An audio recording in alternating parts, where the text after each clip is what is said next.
இறை இயேசுவில் எனக் அன்பார்ந்தவர்களே, நம் ஜீவனுள்ள தேவனின் உயிருள்ள வார்த்தைகளை தினமும் கேட்பதன் மூலம் உங்களுக்கு நன்மையும் ஆசையும் உண்டாவதாக.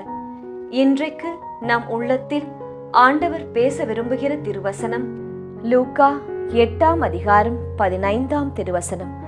நல்ல நிலத்தில் விழுந்த விதைகளோ வார்த்தையை கேட்டு அதை காத்து பலன் தருகிறவர்களை குறிக்கும். இறை இயேசுவில் எனதருமை நண்பர்களே, உங்கள் அனைவருக்கும் நம் இயேசுவின் அன்பை உரித்தாக்குகின்றேன். இன்றைய புனிதர்களாம் ஆண்ட்ரூ கிம்தே கோன் மற்றும் பால் சாங் கசாங்கம் தோழர்களிடம் நமக்காக இறை இயேசுவிடம் பரிந்து பேசி அவரின் மேலான இரக்கத்தை பெற்று தரும்படி ஒரு நொடி ஜெபித்துக் கொள்வோம். இன்று செப்டம்பர் மாதம் 20ஆம் தேதி சனிக்கிழமை. இன்றைய நாளில் பிறந்த நாள் மற்றும் திருமண நாளை கொண்டாடும் அனைவரையும் இறை இயேசுவின் அன்பும் ஆசிர்வாதங்களும் நிறைவாய் சேரட்டும். அது மட்டுமல்லாமல் தங்கள் அன்பானவர்களை இழந்து தவிக்கும் நண்பர்களையும் இறை இயேசுவின் வியாகுல அன்னை மரியின் ஆறுதல் தாங்கிக் கொள்ள ஜெபிக்கின்றேன். ஒவ்வொரு நாளும் நம் ரோசரி பிரேயர்ஸ் காணொளியில் பதிவேற்றம் செய்யப்படும் தேவ வசனமாது அன்றைய நாள் வாசகங்களில் இருந்து எடுக்கப்படுகின்றது. அதே போல ஜெபிக்கலாமா பகுதியில் நாம் செய்யும் சிறு ஜெபமும் அன்றைய நாள் திருப்பாடல் பகுதியிலிருந்து எடுக்கப்படுகின்றது. கேட்டு திருப்பலியின் பலனை பெற்றுக்கொள்ளுங்கள் நண்பர்களே. சரி, யாருக்கும் நீங்கள் தீயது நினைக்க வேண்டிய தேவையோ அவசியமோ உங்களுக்கு இல்லை. மற்றவர்களால் நீங்கள் அனுபவித்த தனிமை, புறக்கணிப்பு, மரியாதையற்ற பேச்சு, ஏமாற்றம் இதையும் யாரிடமும் சொல்வதால் எந்த பலனும் இல்லை. ஜெபத்தில் வையுங்கள், ஜெபமாலையில் அர்ப்பணியுங்கள். அது இயேசுவிற்கு தெரியும். உங்களை நியாயமில்லாமல் யாராவது வேதனைக்கு உட்படுத்தி இருந்தார்கள் என்றால் அதற்கான பதிலை அவர்கள் நிச்சயம் பார்ப்பார்கள். இதிலிருந்து அவர்கள் தப்பி ஓடவே முடியாது. என்று வேண்டுமானால் உங்களுக்கு நன்றாகத்தானே அந்த நபர்கள் வாழ்கிறார்கள் என்பதாய் தோன்றும். ஆனால் இயேசு நிச்சயம் நியாயம் விசாரிப்பார், நியாயம் செய்வார். யூதராஜ சிங்கமாக இறங்கி வந்து உங்களுக்கான நீதியை தருவார். எதையுமே யோசிக்காதீர்கள். இன்றைய முதல் வாசகமானது நமக்கு கூறுகிறது, இயேசு கிறிஸ்து தோன்றும் வரையில் குறை சொல்லுக்கு இடம் தராமல் இந்த கட்டளையை அப்பளுக்கின்றி கடைபிடித்து வா என்பதாய். இப்படி நாம் நம் கடமையை சரியாய் செய்து கொண்டு யாரையும் ஏமாற்றாமல் மனதளவில் கஷ்டப்படுத்தி விடாமல் வாழ்ந்துவிட்டு போகலாமே. என்ன சொல்கிறீர்கள்? அது என்ன அவ்வளவு பெரிய கஷ்டமா? சொல்லுங்கள். கொஞ்சம் விட்டு கொடுக்க வேண்டும், பொறுமையாய் இருக்க வேண்டும். ஜெபம் இவை இரண்டையும் உங்களுக்கு கற்றுத்தரும்.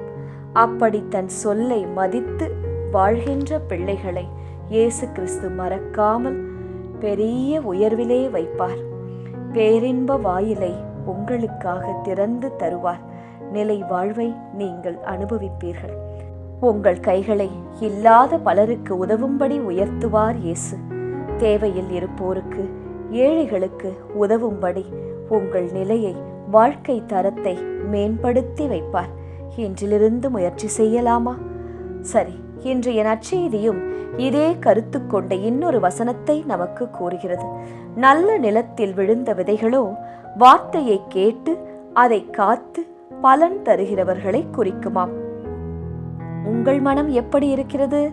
உங்கள் உள்ளத்தில் களையெல்லாம் அகற்றப்பட்ட நல்ல நிலமாக மாற்ற வேண்டும். அப்படி உங்கள் மனம் இருக்கின்றதா என்று சோதனை செய்து பாருங்கள்.